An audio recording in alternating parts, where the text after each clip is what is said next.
Bonjour à vous tous. J'aimerais vous inviter à tourner avec moi dans Romains au chapitre 8. Donc, on continue l'exposition de ce chapitre tellement riche, où est-ce qu'on voit des pépites d'or verset par verset. C'est vraiment exceptionnel. Donc, aujourd'hui, on va terminer le chapitre 8 de Romains. Mais avant qu'on plonge dans le texte, je vous raconte une petite tranche de vie. Quand j'étais petit, parce que oui, j'ai déjà été petit, moi, j'avais une doudou. Et j'avais une doudou que j'affectionnais d'une façon très particulièrement, beaucoup, énormément. Elle avait même un nom. Je l'appelais ma petite couverte. Et je me souviens très bien, quand j'étais triste, quand j'avais peur, quand j'étais malade, je prenais ma doudou. Puis il y avait une façon où je la pliais. Puis là, je passais mes doigts sur le pli. Et ça me réconfortait, ça m'apaisait. Souvent, je me laissais porter par la quiétude que ma doudou m'apportait et que le doux qu'elle avait, ça m'apportait. Je m'endormais là-dessus. Alors que j'étais petit, quand il y avait une tempête, un petit bout de tissu m'apportait un grand bien, me réconfortait. Hey, imaginez-vous si ce serait encore aussi simple aujourd'hui. Imaginez-vous si, alors qu'on vit des grandes épreuves, tout ce qu'on a à faire, c'est de prendre une petite doudou, là, ou une petite couverte, là, puis se mettre en petite boule avec, puis là, tout partirait. Imaginez comment ça serait simple. Ouais, non. La vie, la vôtre comme la mienne, est remplie de soucis. Des gros, des petits, il y a des doutes, il y a des blessures, il y a des souffrances. Une doudou ne ferait pas le job. Mais ce qui est exceptionnel, puis ce que je suis vraiment reconnaissant envers Dieu, c'est que Dieu nous donne dans sa parole des pépites d'or ici et là. Ici et là, on voit des promesses, on voit des vérités qu'on peut chérir.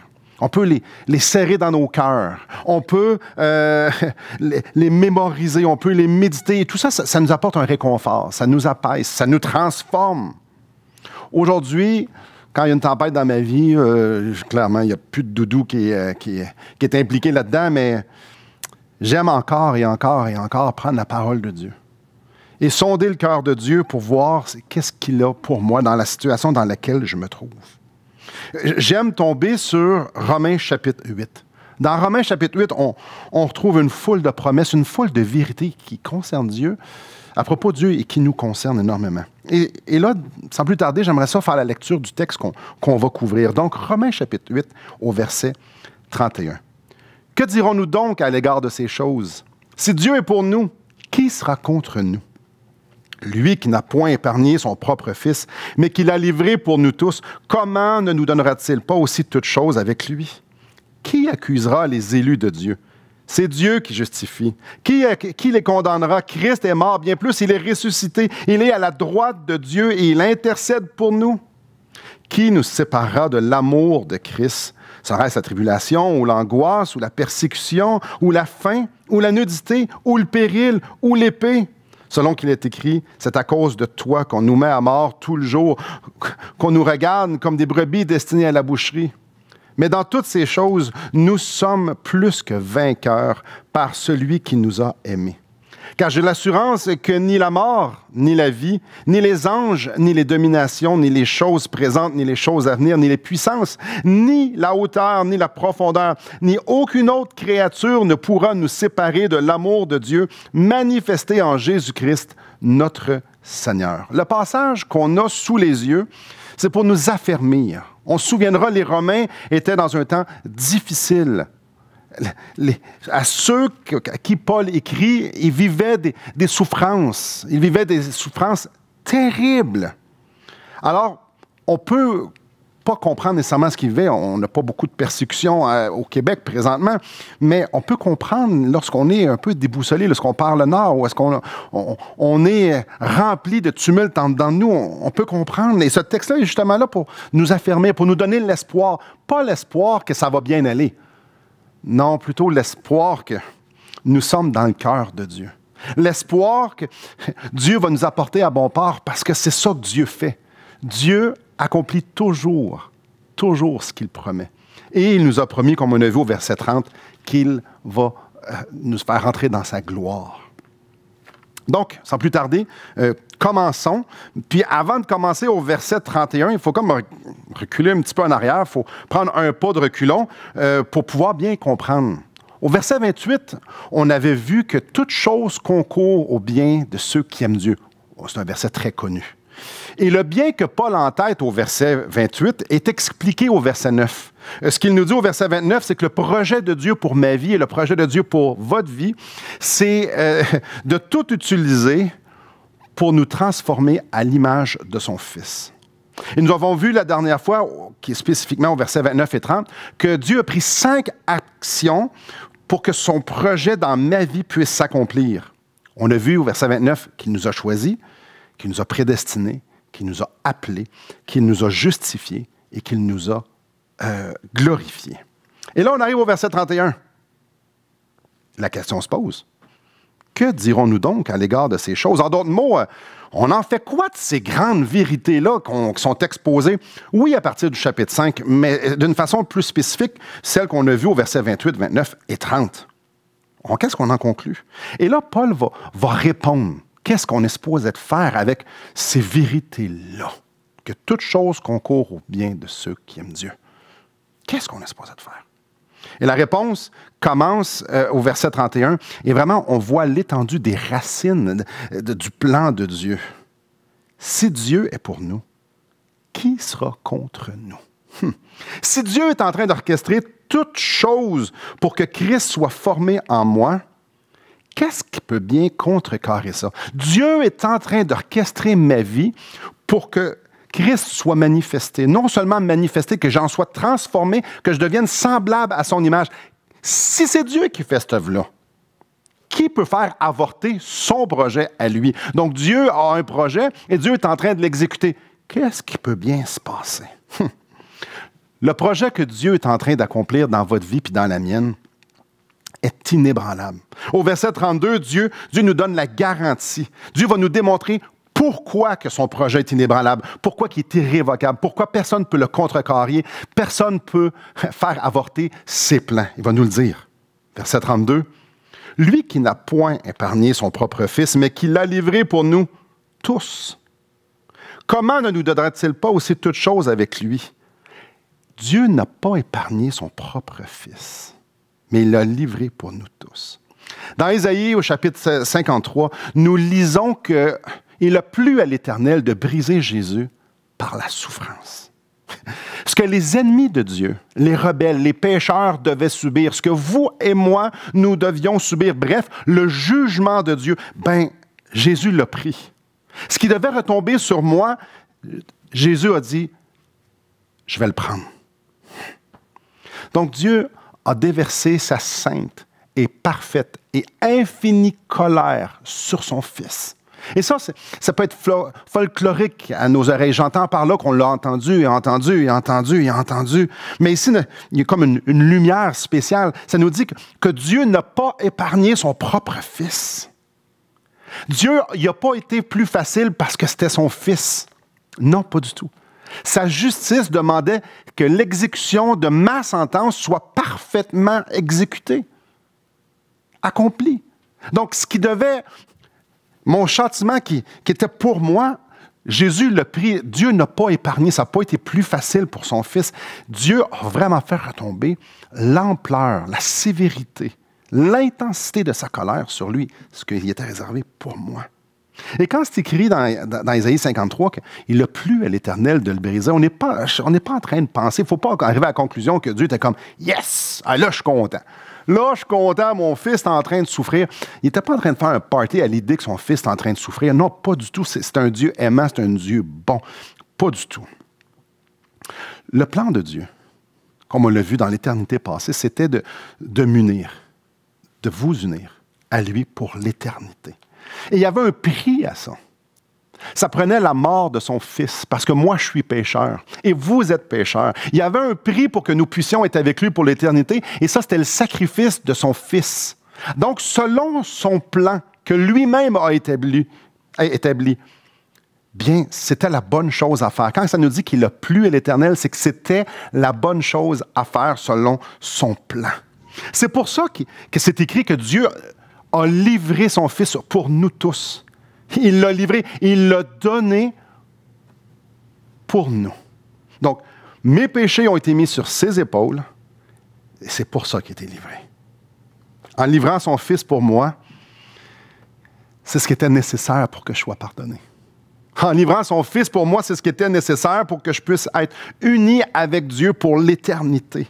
Donc, la mort de Jésus, Jésus-Christ sur la croix, nous garantit, c'est la preuve que Dieu est 100% pour moi. Dieu a donné Jésus pour vous, à votre place, pour vous. Il n'a pas épargné ce qui était supposé être sur vous. C'est tout Jésus qui l'a eu. Il a été livré pour vous, pour moi. Ça nous démontre, sans l'ombre d'un doute, que Dieu est pour nous. Je peux entendre Dieu me dire, Simon, si je n'ai pas épargné mon Fils pour toi, si je l'ai livré pour toi, j'ai aussi beaucoup d'autres choses qui viennent avec ça. Et j'aimerais ça qu'on puisse continuer dans notre texte, et on va voir dans le reste du texte qu'il y a 4 domaines dans lesquels Dieu est pour nous, et on va les regarder. Verset 32, on a couvert la première partie.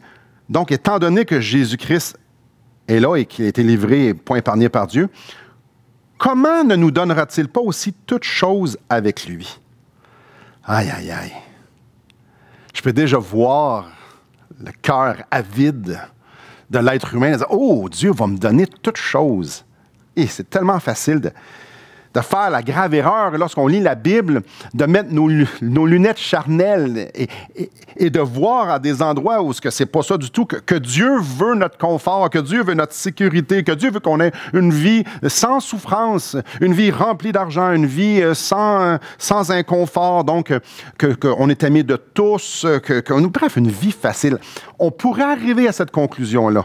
Vous vous en souvenez, on en a parlé quand on parlait du verset 28. Toute chose concourt au bien de ceux qui aiment Dieu. C'est quoi le bien? Souvent, on a interprété ça. Qu'est-ce qui fait du bien? C'est que ça va mieux aller. C'est pas ça du tout, comme moi j'ai dit. C'est d'être transformé à l'image de Christ. Ici, quand ça nous dit, Dieu va nous donner toutes choses. Paul n'est pas en train de dire ici que Dieu va nous donner tout ce que nos cœurs désirent. Non, comme j'ai dit, le plan de Dieu, c'est que je devienne semblable, que vous deveniez semblable à l'image de son Fils. C'est ça la direction, c'est ça son plan. Alors quand il dit, Simon, j'ai pas épargné mon Fils, j'ai livré mon Fils pour toi, pour que tu puisses lui ressembler. Après ça, il nous parle de toutes choses, il va nous donner toutes choses. On doit comprendre qu'il va nous donner toutes choses dans son plan de ressembler à son Fils. Toutes les bénédictions spirituelles, toute la puissance qui est nécessaire.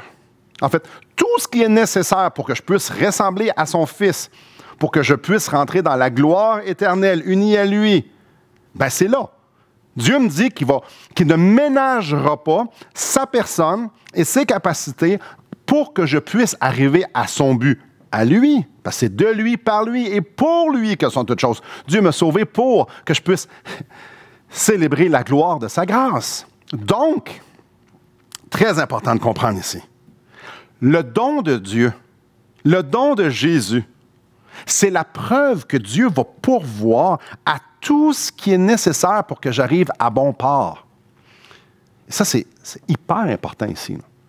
Dieu va pourvoir à tout ce qui est nécessaire pour que je puisse arriver à la fin de la course. Puis ce qui est tellement beau là-dedans, c'est qu'on a vu que Dieu avait planifié le plan de rédemption, que je sois sauvé avant même que j'existe, avant même que quelconque chose existe. Et c'est Dieu qui a tout exécuté son plan pour que je puisse être sauvé, goûter sa grâce, être sauvé, participer de sa nature et ultimement être glorifié pour l'éternité. C'est Dieu qui fait absolument tout. Et il est en train de nous dire ici, non seulement je l'ai planifié, mais je vais pourvoir pour absolument tout. Le deuxième domaine dans lequel Dieu est pour nous, c'est qu'il justifie, verset 33. Qui accusera les élus de Dieu? C'est Dieu qui justifie. Le temps de verbe ici est au futur. Paul a en tête un jugement futur. Jugement, fort probablement le jugement final. À la lumière de l'histoire de Job. Et aussi avec des passages comme dans l'Apocalypse, où ça nous dit que Satan, lors des tribulations, va accuser. Je peux facilement voir Satan vouloir se présenter devant le juste juge et dire à la fin, juste juge, Simon doit être accusé. Regarde tous les péchés qu'il a faits dans sa vie. Regarde la quantité, regarde la gravité des péchés qu'il a faits. Regarde l'orgueil, l'idolâtrie qu'il a eu dans sa vie. C'est incroyable. Ce gars-là, c'est un vrai de vrai pécheur, un juste juge. Simon doit être accusé. Regarde son cœur. Alors que tu le bénissais, il avait le cœur divisé, tout croche. Tu déversais sur lui son amour, puis regarde le manque de reconnaissance. Je peux voir Satan aller devant Dieu et dire, « Hey, regarde le gars, là. Regarde-les. Là. Il n'y avait pas d'affaire. Il veut dire, il n'y a pas d'affaire. Il ne mérite rien de bénédiction de toi. En fait, tu regardes sa vie, puis des fois, on se demande dans quel camp qui es-tu, dans mon camp ou dans le tien? Tu vois bien que ce n'est pas ton enfant. Regarde le nombre de fois où il t'adorait du bout des lèvres. Juste juge. Je t'implore d'être juge, d'être juste avec lui. Il mérite d'être condamné, il mérite d'être accusé. Ça n'a juste aucun sens. Tu ne peux pas laisser un gars de même aller. Le texte est clair. Je peux voir Satan faire ça, pour moi. Probablement pour vous aussi. Mais le texte est clair. Qui peut accuser les élus de Dieu? Ce que je viens de dire là n'arrivera jamais. Ça n'arrivera pas. Satan ne se présentera pas devant Dieu pour m'accuser et pour me dire tout ça, pour lui dire tout ça. Ça n'arrivera pas. Savez-vous pourquoi? Parce que je ne passerai jamais devant le juge. Qui peut accuser les élus de Dieu? Parce qu'ils ne seront jamais devant le juge. Wow! Au grand trône blanc, le jugement final. Il n'y a pas un enfant de Dieu, il n'y a pas un justifié qui va être là. On doit comprendre que Dieu, c'est clair ici, c'est Dieu qui justifie. Donc Dieu m'a revêtu de la justice de Christ, la vie parfaite que Jésus a eue, sa justice éternelle, sa justice parce qu'il est Dieu, m'a été mis, comme j'ai dit tantôt, sur mon compte, sur moi. Je suis justifié. Et le temps du verbe ici, c'est une fois pour toutes, pas je serai justifié ou je suis en train d'être justifié. Non, j'ai été déclaré juste par le juste juge. Le seul acte de justice qui devait être fait à propos de mes péchés puis à propos des vôtres, si vous avez mis votre foi en Jésus-Christ, bien, il a déjà été fait. Dieu m'a déjà déclaré acquitté pour mes péchés passés, présents et futur. Je ne peux pas être accusé. Je ne passerai plus devant le juge parce que je suis maintenant justifié. Il n'y a plus de péché. Le sang de Jésus-Christ était suffisant. Maintenant, comme j'ai dit, aucune accusation peut être retenue contre moi. Pourquoi? Dieu est pour moi. Donc, si Satan venait, il va dire, Simon, il y avait tel péché. Dieu va dire, ben non, il n'y a pas de péché. Il n'y a pas de péché parce que mon fils les a toutes lavés. Bon, tu veux l'accuser de quoi? Moi, je ne vois rien. Le tableau est blanc. Les filières sont vides. Il est juste. C'est moi qui l'ai acquitté. Satan n'a rien. Les enfants de Dieu ne sont pas accusables. Troisième domaine que Dieu est pour nous, c'est au verset 34, c'est un peu la continuité d'accuser. Qui les condamnera? Christ est mort, bien plus, il est ressuscité, il est à la droite de Dieu et il intercède pour nous. Comme je dis ici, c'est la continuité du verset 33, mais Paul va un petit peu plus loin. Jésus, il n'est pas juste mort. Quoique c'est quelque chose déjà extraordinaire, exceptionnel, gracieux, merveilleux, il est aussi ressuscité. C'est pas tout. Jésus-Christ, présentement, est à la droite de Dieu. Et il est en train de parler à Dieu en ma faveur, il est en train d'intercéder pour moi. Quel accusateur pourrait prétendre avoir quelque chose contre nous parce que ce que Jésus a fait pour nous est blindé? Il n'y a pas de condamnation il n'y a pas une accusation qui pourrait porter à une accusation. Non, c'est impossible. Jésus a vaincu la puissance du péché. Jésus a vaincu la puissance de la mort. Je ne suis plus condamnable comme on vient de voir. Mais ça marche. Donc, je suis purifié de tout péché. Parfait. Comme je dis, la puissance de la mort a été vaincue en ressuscitant. Maintenant, la vie que je vis, c'est la vie de Jésus-Christ, sa vie de résurrection. Donc, vous voyez, il n'y a plus aucun péché. J'ai été revêtu de la justice de Christ. Quand Dieu me voit, c'est la justice de Christ qu'il voit. Non seulement ça, Jésus-Christ est ressuscité. Il m'a donné sa vie. Donc, la vie que vous êtes en train de vivre, la vie que je suis en train de vivre, c'est la vie de Jésus-Christ. Comme je dis, ce n'est pas tout. Présentement, Jésus est en train de parler à son Père pour moi. Il est en train d'intercéder. Simon, il est en train de vivre ça. Simon, il est tenté de même. Il a besoin d'intervention là, et l'Esprit vient, par sa parole, nous communiquer ces grâces-là. Quel accusateur pourrait prétendre avoir quelque chose devant nous? Ah, ça, c'est gros. Faites juste y penser un instant. Il n'y a personne dans toutes les sphères, que ce soit humaine ou que ce soit angélique. Il n'y a pas un être qui peut se présenter devant Dieu et qui pourrait nous condamner. Arriver à dire quelque chose. Non. J'ai Jésus sur mon bord. J'espère que vous avez Jésus sur le vôtre aussi. Le sacrifice, la résurrection, l'intercession, c'est toujours en train de travailler en ma faveur. Tout le temps. Tout le temps. Ça ne l'arrête pas. Je n'ai pas été lavé une fois, puis après ça, les péchés continuent de s'accumuler. Non, non. C'est toujours en train de travailler pour moi. Si tu as Jésus, c'est impossible que tu te présentes un jour devant le juste juge. Impossible. Un jour, Christ va juger ce qu'on va avoir fait pour nous remettre des récompenses. Alors, il va y avoir un certain jugement. Là, il va nous donner des récompenses. Mais là, ici, là, ce n'est pas de ça qu'on parle. On est en train de parler du jugement final. On pourrait être à condamner. Il ne faut pas mélanger les deux ici. Là. Quand on lit au chapitre 8, verset 1, qu'il n'y a maintenant aucune condamnation pour ceux qui sont en Jésus-Christ, on peut dire, c'est simple. C'est impossible qu'on puisse être accusé parce que Dieu est pour nous. Quatrième domaine que Dieu est pour nous, ça se trouve au verset 35. Je le lis. Qui nous séparera de l'amour de Christ? Serait-ce la tribulation ou l'angoisse ou la persécution ou la faim ou la nudité ou le péril ou l'épée? Selon qu'il est écrit, c'est à cause de toi qu'on nous met à mort tout le jour, qu'on nous regarde comme les brebis destinées à la boucherie. Mais dans toutes ces choses, nous sommes plus que vainqueurs par celui qui nous a aimés. Est-ce qu'il y a quelque chose qui pourrait creuser un fossé entre moi et Christ? Et les choses qui sont nommées ici sont quand même assez dramatiques. Écoutez, la tribulation, l'angoisse, persécution, la faim, la nudité, le péril, l'épée, ce sont des choses que Paul, soit dit en passant, a vécues, si on va lire dans 2 Corinthiens. Puis on va juste lire ici le témoignage, verset 36, c'est à cause de toi qu'on nous met à mort tout le jour, qu'on nous regarde comme des brebis destinées à la boucherie. La question qu'on doit poser ici, c'est est-ce que les pires atrocités, les pires souffrances vont nous éloigner de l'amour de Christ? Est-ce que lorsque je suis dans la fournaise de l'épreuve, Christ va arrêter de manifester ses bontés envers moi, ce qui va me refroidir et ce qui va faire en sorte que je vais renoncer à Christ? La réponse, c'est non. Ce n'est pas parce que je vis des choses excessivement difficiles que Christ va moins m'aimer. C'est donc que je vais moins réagir à son amour.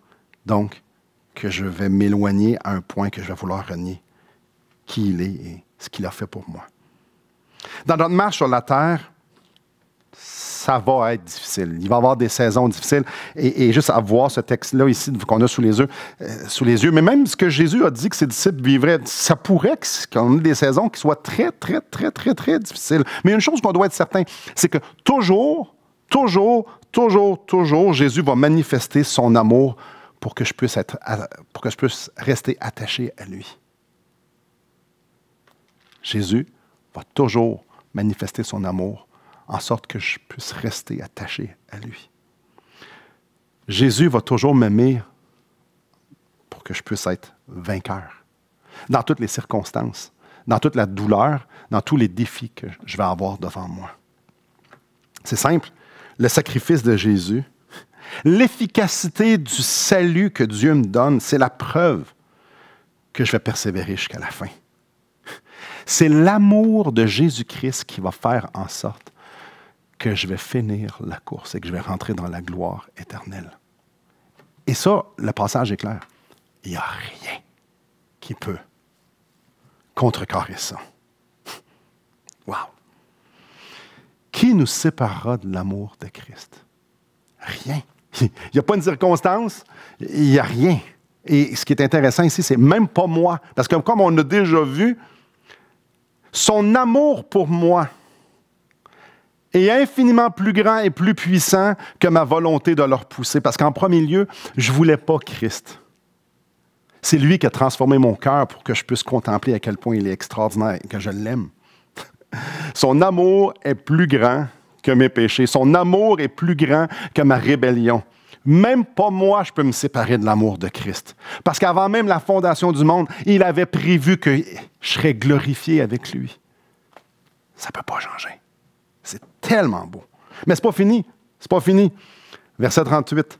Car j'ai l'assurance que ni la mort, ni la vie, ni les anges, ni les dominations, ni les choses présentes, ni les choses à venir, ni les puissances, ni les hauteurs, ni la profondeur, ni aucune autre créature ne pourra nous séparer de l'amour de Dieu manifesté en Jésus-Christ, notre Seigneur. Juste pour être certain, Paul utilise une illustration ici pour indiquer qu'il y a absolument rien. Tous ces termes-là, c'est là pour illustrer quelque chose de grand. L'idée, c'est pas de chaque chose, qu'est-ce que ça veut dire, c'est tout. Il n'y a rien dans quelconque sphère créée qui puisse venir mettre un obstacle entre nous et Dieu. Je leur ai dit, il n'y a rien qui peut venir mettre un obstacle entre nous et Dieu. Si on regarde Jésus sur la croix, j'aime au début du verset 38, car j'ai l'assurance. Quand je regarde Jésus-Christ sur la croix, ça me donne l'assurance, c'est une certitude, c'est une garantie. La fidélité de Dieu, la personne même de Dieu me garantit que l'amour de Dieu ne changera jamais à mon égard. Jamais il va changer, jamais ça va cesser. Peu importe ce qui va arriver, Dieu va toujours m'aimer de la même façon, c'est-à-dire à 100% parce qu'il est pour moi. C'est ce qu'il avait décrété dans l'éternité passée et c'est ce qui est en train de s'accomplir aujourd'hui et demain. Ça ne changera pas. J'ai l'assurance. Il va y avoir des tempêtes. Il va y avoir des déserts. Il va y avoir des doutes. Il va y avoir des désobéissances. Il va y avoir des tentations. On va vivre toutes sortes de choses dans notre vie. On va même vivre la mort. Il y a une chose qu'il faut qu'on se souvienne. Une chose qui est une garantie. Dieu sera toujours pour nous. Ceux qui ont mis leur foi en Jésus-Christ, ceux qui ont dit à Dieu, « Sauve-moi », ont cette assurance-là que Dieu est pour eux. Et qu'il n'y a rien qui peut changer ça. Il n'y a rien qui peut nous enlever du cœur de Dieu. Quand Dieu a fait le choix, lorsqu'il nous a connus d'avance, lorsqu'il a dit, Simon, il va naître en 1977, il dit, lui, je l'aime et je vais être en relation avec lui. Et on va passer l'éternité ensemble. Il n'y a rien qui peut changer ça. Wow. J'aimerais ça qu'on puisse réfléchir un instant. Probablement que vous n'avez rien appris aujourd'hui. Ce que j'ai parlé, c'était des vérités quand même assez simples, assez élémentaires, que, comme je dis, la grande majorité d'entre vous connaissiez déjà. Oui. Oui. Christ nous aime. Et à cause de ses vertus, il n'y a personne qui peut nous accuser. Il n'y a personne qui peut nous condamner. Il n'y a rien qui peut nous séparer. Ça, ce sont tous des choses qu'on sait. On sait que Dieu va pourvoir à tout ce qu'on a besoin pour l'accomplissement de son plan. On sait ça, hein? On le sait, ça. Mais, comme je dis, on va réfléchir, on va se poser des questions difficiles, là.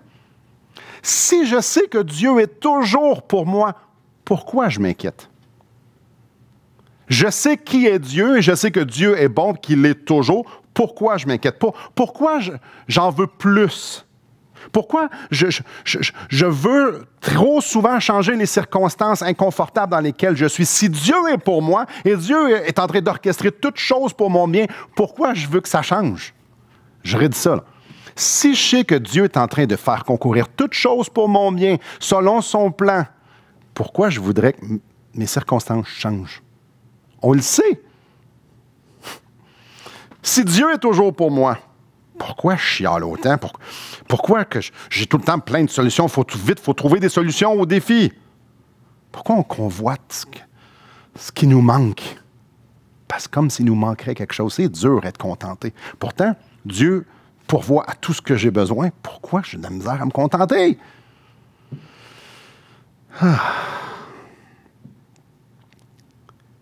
Des vérités si simples qu'on sait depuis tant de temps.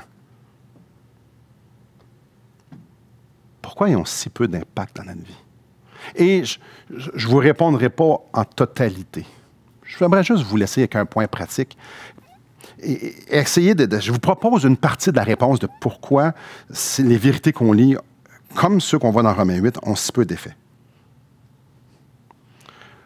Je vous présente ma petite couverte. Oui, la vraie, l'originale, celle que j'avais lorsque j'étais bébé, lorsque j'étais jeune. Ma petite couverte. Comme j'ai dit, quand j'étais petit, ça me prenait ma petite couverte. Et là, ma mère écoute, je sais qu'elle écoute les messages, elle va faire comme « Ah, il y a encore ça, lui? » Eh oui, j'ai encore ça, maman. Quand j'étais petit, ça me prenait cette petite couverte-là. Ça me prenait cette petite couverte-là pour faire dodo, ça me prenait cette couverte-là quand je voulais écouter la télévision, ça me prenait cette couverte-là pour me reposer. Je ne l'avais pas partout comme certains enfants. Chez nous, c'était pas super populaire de traîner sa doudou partout. Non. Chaque soir, je prenais ma doudou, ma petite couverte. Avez-vous remarqué comment ça a été facile de la plier?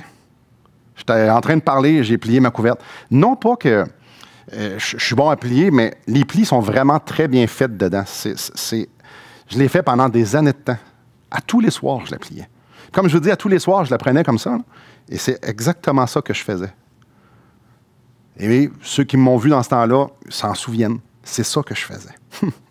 Je peux vous garantir, sur cette petite couverte-là, il y a eu beaucoup de larmes et je l'ai souvent serrée parce que j'étais super content. Bref, ma petite couverte là, faisait partie de ma vie. Elle a vraiment eu un impact majeur. Ce petit bout de tissu-là a eu un impact majeur dans ma vie.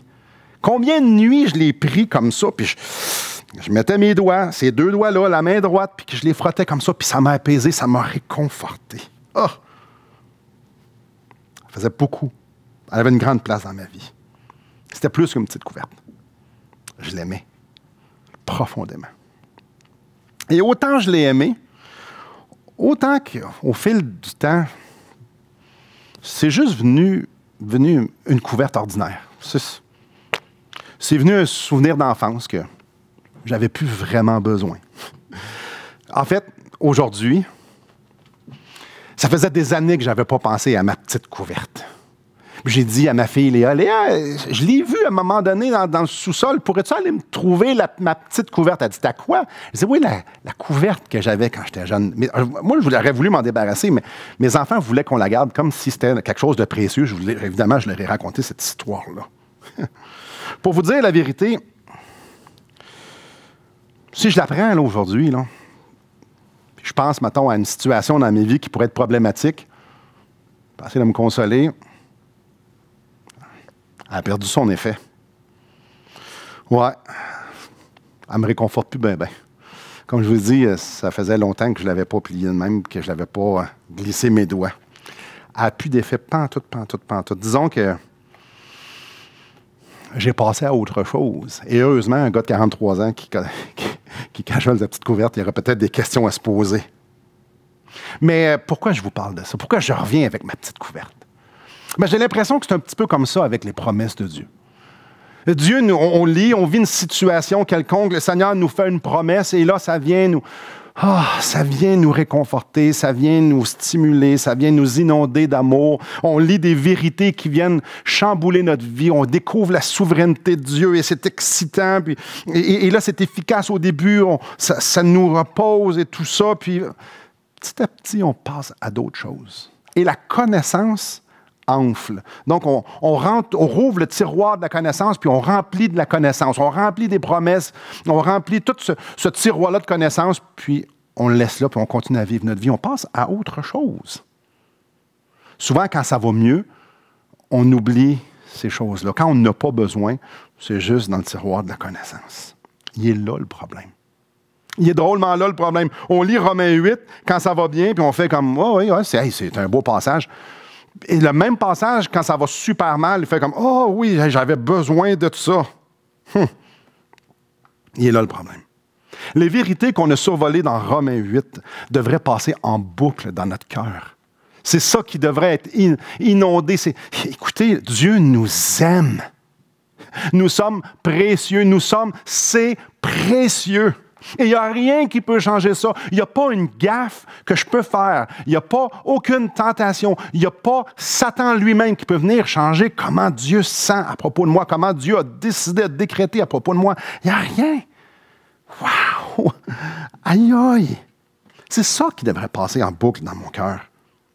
Encore et encore, frères et sœurs, nous devrions demander à Dieu, viens changer mon cœur. Viens enlever ces mensonges-là dans ma tête.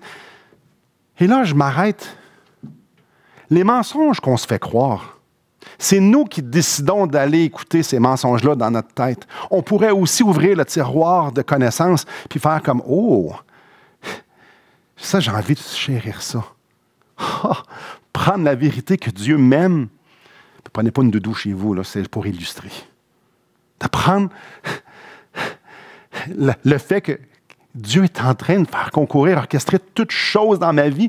On devrait chérir, on devrait y tenir. On devrait toujours, quand ça va bien, puis quand ça va mal, quand la tempête va se lever, on va être ancré solidement. Ce qu'il y a dans le tiroir de connaissances, on devrait nourrir nos pensées avec ça d'une façon intentionnelle, de dire, wow, attends un petit peu, là, je suis en train de croire à la culpabilité, j'ai des regrets dans ma vie, puis je me sens coupable, puis là, j'ai l'impression que Satan va m'accuser, puis là, si j'ai ça, puis là, il y a comme... Va serrer dans tes bras, puis va chérir ce qu'il y a dans ton tiroir de connaissances. C'est important. Voyez-vous, ça devrait être une habitude de vie, ça devrait être le soupir de nos cœurs. Seigneur, viens porter mon cœur sur les choses que je connais, les vérités qui sont simples, élémentaires. Seigneur, c'est ça que je veux chérir, parce que lorsque les mensonges vont venir, je vais pouvoir, Seigneur Dieu, me concentrer sur ce que toi, tu m'as révélé. C'est simple, hein? Dieu est pour nous. Qui va être contre nous? Qu'est-ce qui peut être contre nous? Si Dieu est favorable, si Dieu a tout fait pour moi, qu'est-ce qui va changer ça? Je regarde à la croix puis je me dis, qu'est-ce qui me manque? Oh, frères et sœurs, ayons, oui, cette discipline-là, mais on ne l'a pas, la discipline. Demandons au Seigneur, donne-moi ce qui est nécessaire. Apporte-moi sur ce chemin-là. Seigneur, je veux abandonner les mensonges. Je veux abandonner ce que mon cœur désire me faire croire. Qui je suis et ce que la société veut me faire croire. Seigneur, je veux me rappeler des vérités. Et je vous encourage à plonger vos regards dans la parole de Dieu et à vous rappeler ce que vous connaissez et de les appliquer aux circonstances de notre vie, quand ça va bien et quand ça va mal. C'est simple. En terminant, je vais juste vous le répéter une dernière fois. Dieu vous aime. Dieu m'aime. Et la preuve de ça, la croix. La croix nous démontre qu'il n'y a rien qui peut changer à l'amour de Dieu. Sur ce, que le Seigneur vous bénisse.